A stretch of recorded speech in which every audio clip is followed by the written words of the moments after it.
嗨，我維維，夏日炎炎，我今日會教大家整呢兩款消暑嘅甜品：冰鎮蜜瓜西瓜粒粒果盤。唔記得咗備註，佢哋係迷你版嚟㗎。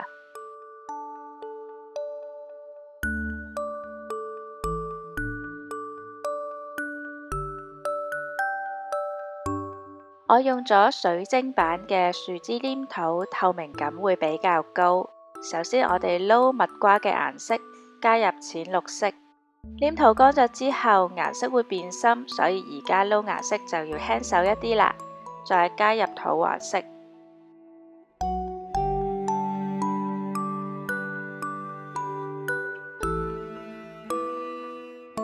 攞部分出嚟加深顏色。而家我哋就有兩隻深淺唔同嘅綠色，將淺綠色搓成圓球，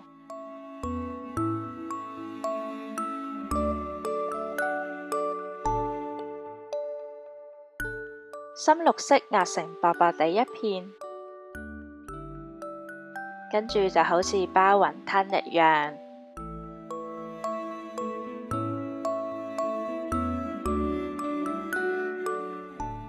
將多咗出嚟嘅黏土皮剪走佢，要剪到好貼好貼㗎。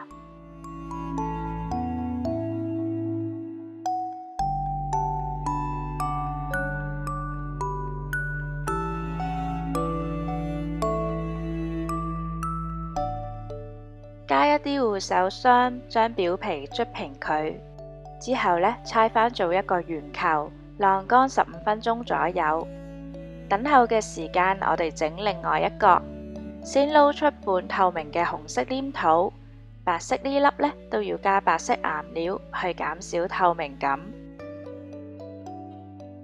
仲有頭先剩低深一啲嘅綠色，紅色就搓圓球係西瓜肉，白色同埋綠色壓薄片，就唔使太薄嘅，大概係咁啦。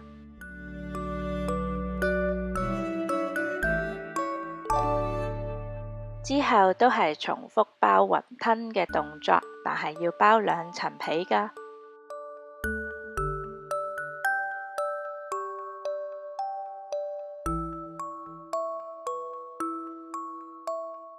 我喺呢度做咗一個錯誤嘅示範，雲吞皮呢碌得唔夠大片，懶惰嘅我呢，就用咗啲碎料去補返啲窿窿。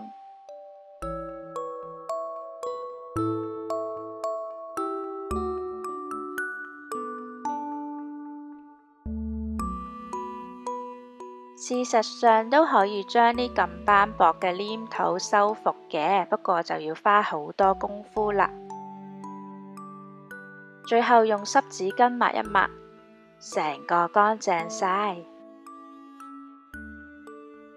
等西瓜晾乾嘅同時，我哋嚟切一切呢個蜜瓜，要逐啲逐啲咁樣切開。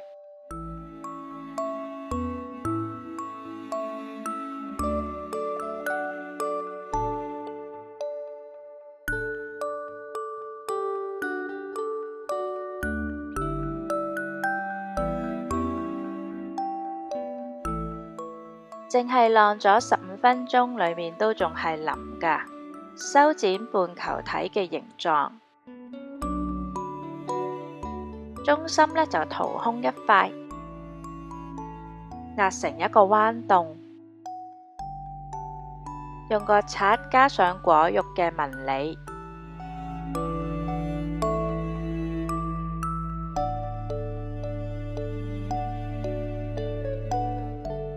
再切返個西瓜，西瓜整得有啲大，但係我淨係用一半㗎咋。今次試下用牙線嚟切開。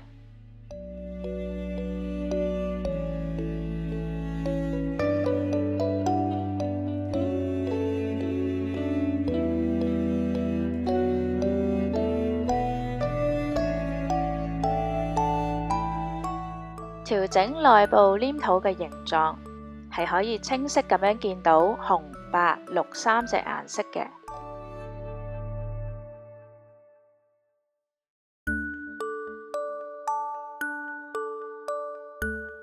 完成咗果盤，我哋就做粒粒果肉啦。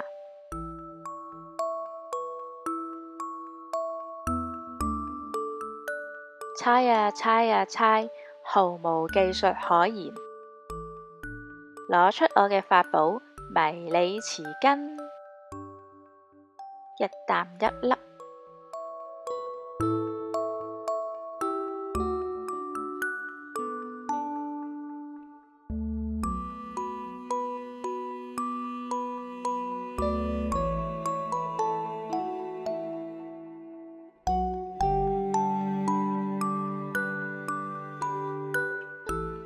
擺盤方面就隨你喜歡啦。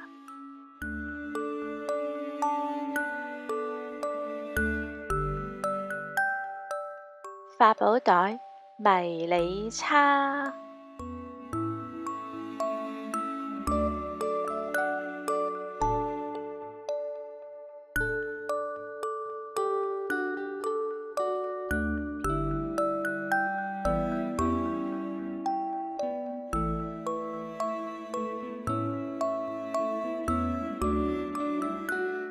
得閒嘅話就整多2片細嘅葉仔做裝飾。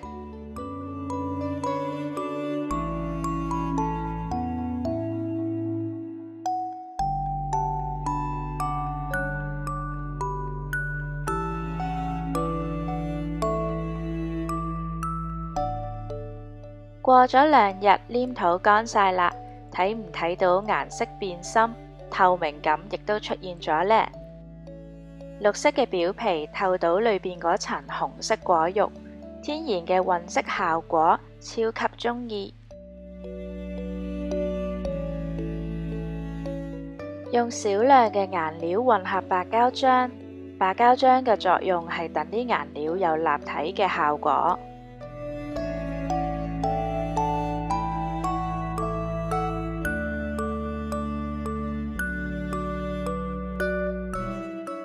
從唔同嘅方向畫直線，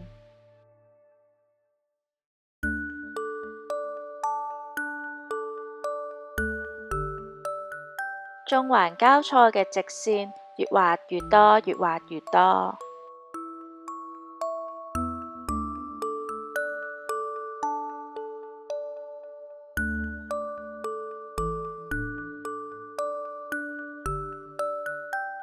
其實唔係想象之中咁複雜嘅咋，而家差唔多啦，將佢晾乾啦。西瓜嘅紋理簡單啲，淨係用顏料嚟畫。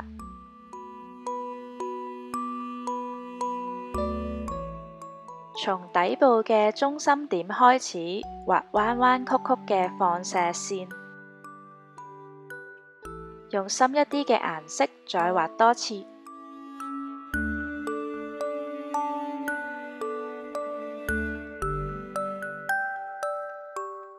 葉仔太淺色都係唔好睇嘅，加深佢啦。喺果肉嘅部分上光油，個樽仔入邊裝嘅係 particle 嘅光油，裝咗落呢個指甲油嘅樽仔就使少一支筆啦。辛辛苦苦整嗰個人反而冇得食咯，喂，你食太多會肚痛噶喎。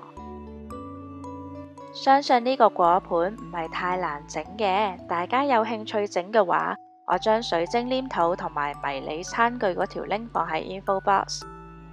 讚好呢條片同埋訂閱我嘅頻道啊！我哋下次再見啦，拜拜。